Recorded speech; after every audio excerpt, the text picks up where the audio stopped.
दुनिया ने देखा कि कैसे पाकिस्तान के ड्रोन्स, पाकिस्तान की मिसाइलें भारत के सामने तिनके की तरह बिखर गई।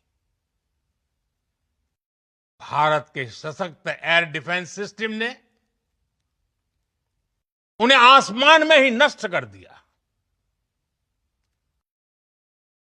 पाकिस्तान की तैयारी सीमा पर वार की थी, लेकिन भारत ने पाकिस्तान के सीने पर वार कर दिया। भारत के ड्रोन्स, भारत की मिसाइलों ने सटीकता के साथ हमला किया। पाकिस्तानी वायुसेना के उन एयरबेस को नुकसान पहुंचाया, जिस पर पाकिस्तान को बहुत घमंड था। भारत ने पहले 3 दिनों में ही पाकिस्तान को इतना तबाह कर दिया जिसका उसे अंदाजा भी नहीं था। इसलिए भारत की आक्रामक कार्रवाई के बाद पाकिस्तान बचने के रास्ते खोजने लगा। पाकिस्तान दुनिया भर में तनाव कम करने के लिए गुहार लगा रहा था,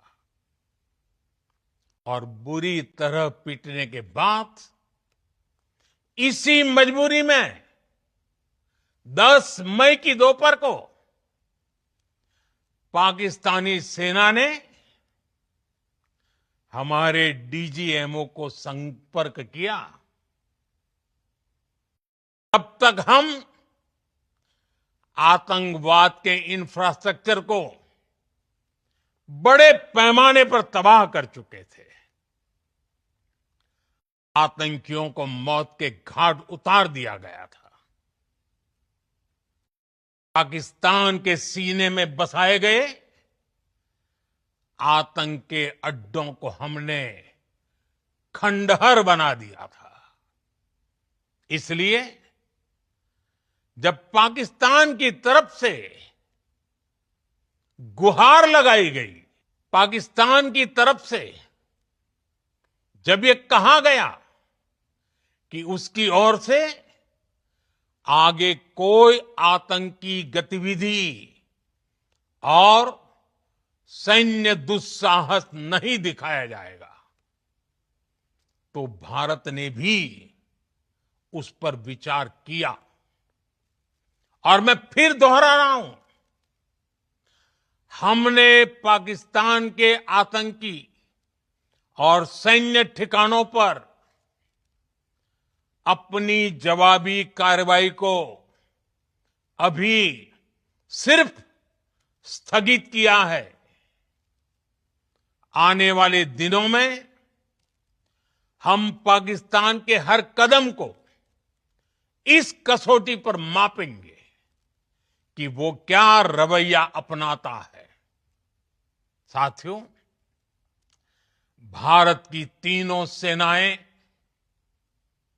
हमारी एयरफोर्स, हमारी आर्मी और हमारी नेवी, हमारी border security force BSF, Bharat के अर्धसैनिक बल लगातार अलर्ट पर है। सर्जिकल स्ट्राइक और एयर स्ट्राइक के बाद अब ऑपरेशन सिंदूर आतंक के खिलाफ भारत की नीति है। ऑपरेशन सिंदूर ने आतंक के खिलाफ लड़ाई में एक नई लकीर खींच दी है। एक नया पैमाना, न्यू नॉर्मल तय कर दिया है। पहला, भारत पर आतंकी हमला हुआ तो मुंह तोड़ जवाब दिया जाएगा। हम अपने तरीके से